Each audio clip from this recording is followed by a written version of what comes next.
voudrais qu'on aille à Washington. Si vous le permettez, nous sommes avec Sarah Knafo, eurodéputée Reconquête. Bonsoir Sarah Knafo.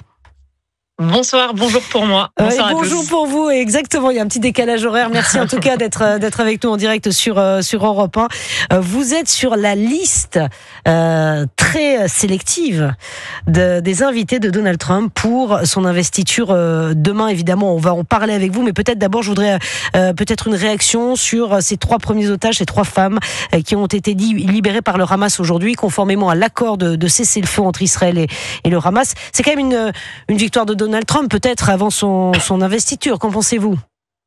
C'est évidemment une très bonne nouvelle. On ne peut qu'espérer que d'autres otages arrivent en vie. Je pense que ce que ça signifie aussi, c'est que c'est toujours la fermeté qui ramène l'ordre et jamais la faiblesse.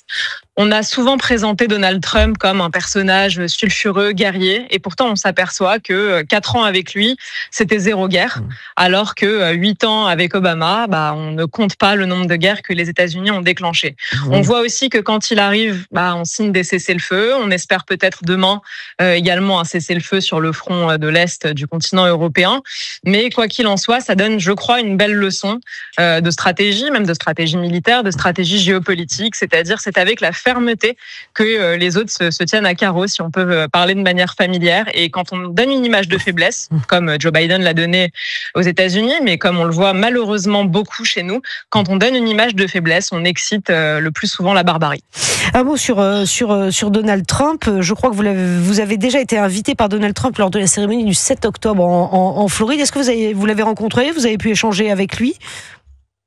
Je l'ai rencontré à cette occasion. Donc c'était, comme vous l'avez dit, une invitation à Miami, à Doral, qui est son hôtel, c'est une propriété de Donald Trump. J'avais été invitée à ce moment-là pour la cérémonie des 1 an du 7 octobre. C'était un hommage aux victimes. On avait d'ailleurs beaucoup parlé des otages. Je suis contente de voir qu'il y a des concrétisations avant même qu'il ne devienne officiellement le président des États-Unis. À cette occasion, j'avais pu le saluer. On avait échangé 2 mots sur la France et j'ai pu remarquer à quel point il était francophile. Il parle français. En tout cas, il dit quelques mots en français. Mais la conversation la plus longue qu'on ait pu avoir chez Reconquête, c'était Éric Zemmour qui l'avait eu pendant la campagne présidentielle. Ça avait été une longue conversation qui avait duré une demi-heure. C'était en février 2022. Et alors là, ce qui avait eu de vraiment passionnant, c'est qu'à ce moment-là, Donald Trump était vraiment donné pour mort politiquement. Tout le monde l'enterrait, les gens se disaient qu'il ne gagnerait jamais, qu'il ne remporterait même pas la primaire des Républicains. Et à ce moment-là, il avait dit à Éric Zemmour, vous verrez dans une vie politique, surtout quand vous êtes nouveau en politique, comme il l'est, comme Donald Trump et Éric Zemmour le sont tous les deux, vous verrez qu'on vous reprochera votre brutalité, votre radicalité, parce que vous voulez dire la vérité. Et lui avait-il dit, si j'ai un seul conseil à vous donner, c'est de rester vous-même, de ne jamais tenter de plaire au système médiatique, parce que de toute façon, vous ne leur plairez pas. Restez vous-même, continuez et ça marchera.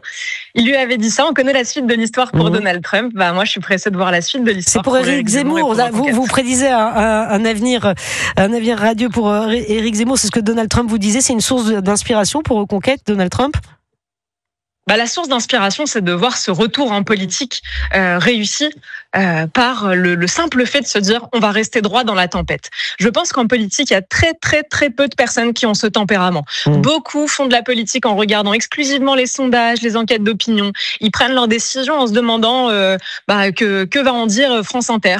Et je pense que chez Reconquête, notre marque de fabrique, c'est de pas du tout nous en soucier. Alors parfois, on prend des coups. Voilà, c'est comme ça. Mais je pense qu'à long terme, le peuple français attend ça. Donc voilà, les médias pensent que c'est une faiblesse. Je crois que le peuple pense que c'est une force. Sarah Knafo, juste un mot, effectivement, Donald Trump à la tête des États-Unis. Pour la France, c'est peut-être pas forcément une bonne nouvelle. C'est America First, on se le dit.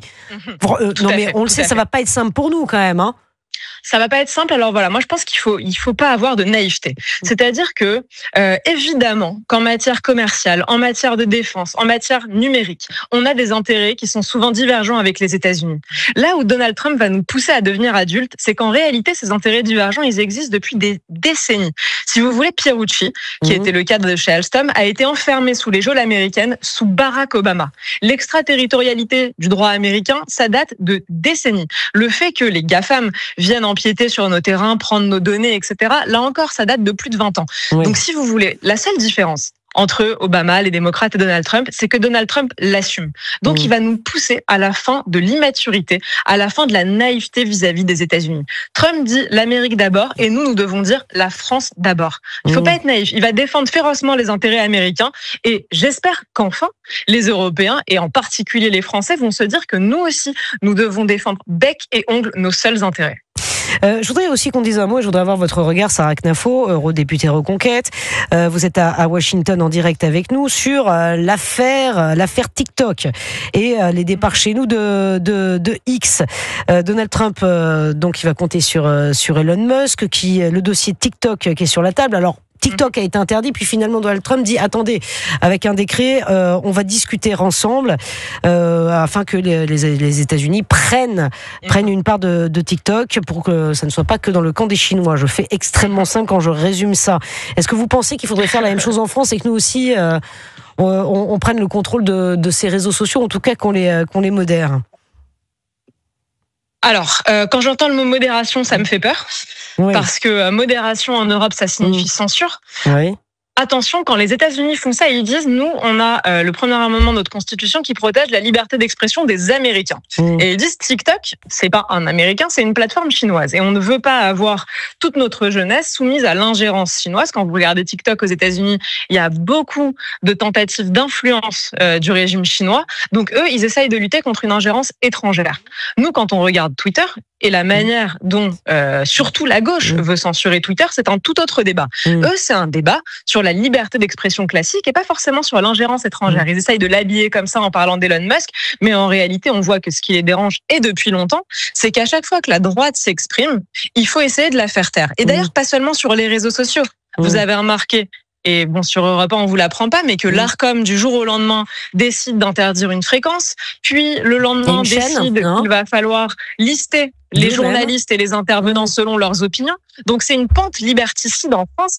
Il ne s'agit pas seulement de lutter contre l'ingérence chinoise, et d'ailleurs même pas du tout, mais de lutter contre la diffusion des idées de droite par une certaine gauche qui pourtant a déjà, elle, la main mise sur l'université, sur l'école, par les entrées des associations dans l'école, sur les cours de justice avec le syndicat de la magistrature, sur les médias, sur le service public de l'audiovisuel, mais qui essaye, à chaque fois que la droite trouve une parcelle de liberté, de venir l'en empêcher. Donc, pente liberticide gravissime. On a entendu Thierry Breton lorsqu'il était chez Apolline de Malherbe. Alors justement, il vous a répondu, figurez-vous, Thierry Breton, parce que vous l'avez alpagué, Thierry Breton. Avec une réponse comique d'ailleurs. Ouais.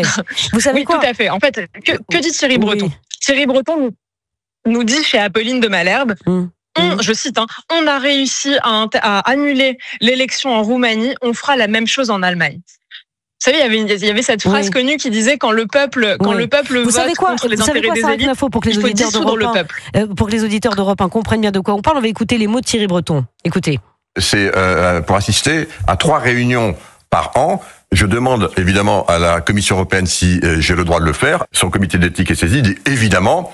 Et comme ces 3 réunions d'experts par an, on se réunit pour parler d'économie. Par exemple, en France, il y a déjà Monsieur Maurice Lévy qui en fait partie. Que je sache, Monsieur Maurice Lévy n'a pas déserté Publicis et n'est pas désormais maintenant salarié de Bank of America. Alors, je suis allé un petit peu vite sur les mots de Thierry Breton. Donc, il devait intégrer le Conseil consultatif international de la Bank of America après avoir quitté ses activité de commissaire européen. C'est là que vous étiez monté au créneau, je parle sous votre contrôle. Et donc, ce que l'on vient d'entendre, c'est Thierry Breton, donc, qui a réagi ce matin. Vous venez d'entendre sa réaction, c'était sur Europe 1, CNews et les Échos. Est-ce que vous avez un mot à lui dire ? Vous avez entendu son explication à Thierry Breton, là, Absolument. à l'instant.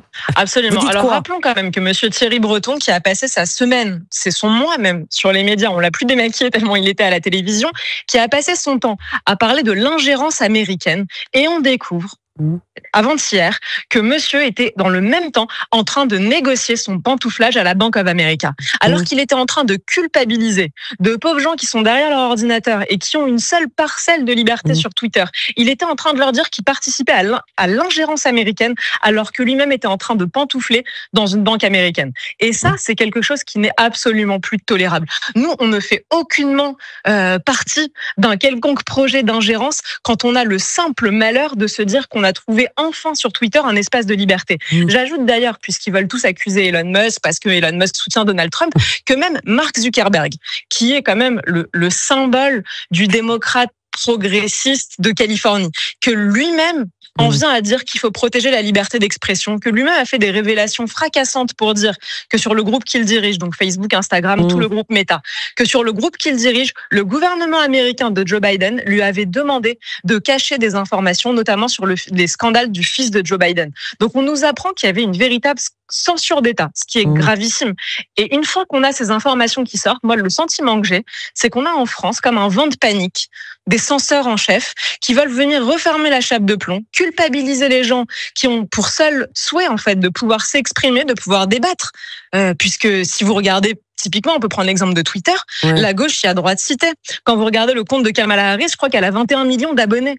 C'est quand même colossal. Alors si vraiment Elon Musk voulait privilégier la droite, je pense pas qu'ils auraient laissé parler à ce point le principal adversaire de Donald Trump. D'autant plus qu'on a le droit de critiquer Elon Musk sur le réseau social X sans être sanctionné. Ça, c'est... Nathan Devers voulait vous poser une question, Sarah Knafo. Oui, bonsoir. Je voulais vous poser une question. Alors moi, je suis pas en train de négocier mon pantouflage à la Bank of America, je vous rassure. Mais quand je vous entends parler de liberté d'expression sur Twitter, j'aurais plusieurs désaccords sur lesquels je serais intéressé d'avoir votre avis. Le premier, c'est que je crois qu'avant même le rachat d'Elon Musk, il y a deux problèmes qui sont intrinsèquement liés à Twitter et aux réseaux sociaux. Le premier, c'est que Twitter, c'est une agora, c'est un forum. Donc c'est un lieu qui est central dans la structuration de l'espace public démocratique et que c'est en même temps une entreprise privée. Avant même que Elon Musk ne rachète Twitter, d'ailleurs, quand même le compte de Donald Trump avait été suspendu à la fin de son mandat. Pourquoi à ce moment-là? Pourquoi pas avant? Vous voyez, je pense qu'il y a un problème à ce qu'un endroit qui a une telle importance politique soit géré avec des causes qui soient une logique qui soit d'entreprise. Et la deuxième chose, c'est quand vous parlez de liberté d'expression, pour désigner des phénomènes aussi qui s'appellent la haine en ligne, qui s'appellent l'incitation à la haine, qui s'appellent l'injure publique sur Internet. Est-ce que vous pensez pas que là, on est dans une logique qui ne relève pas du tout de la liberté d'expression?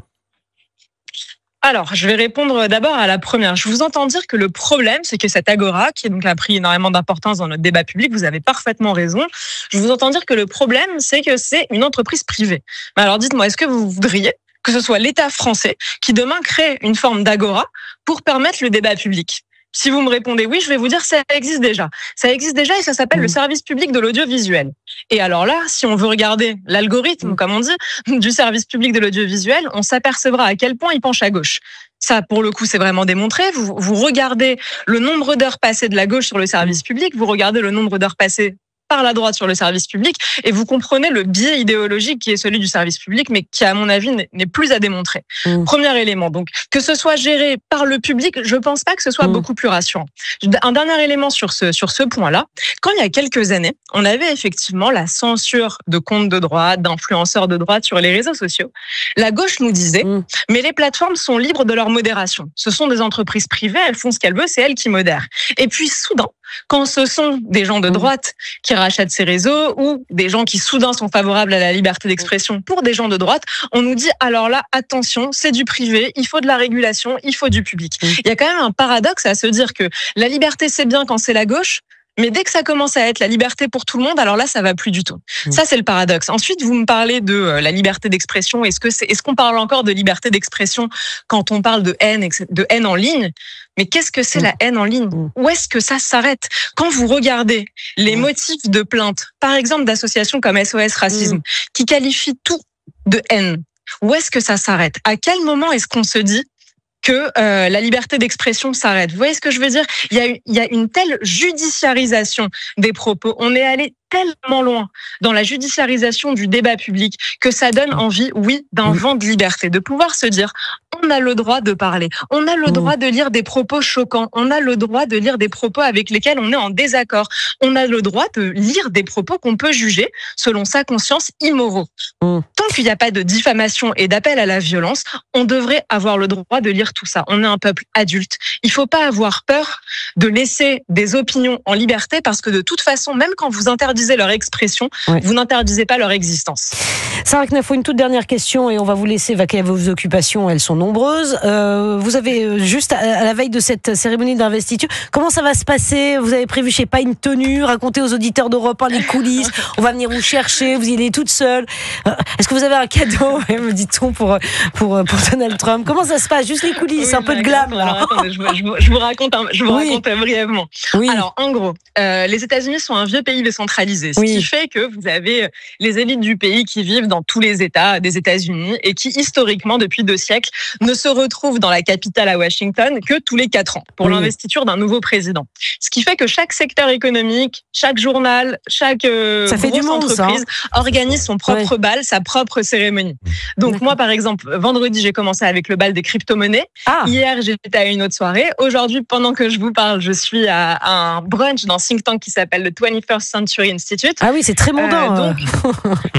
Ouais, c'est ça. En fait, c'est pendant toute une semaine. Ils profitent de l'investiture du président pour que les élites de tout le pays, pour que les secteurs économiques de tout le pays se rencontrent.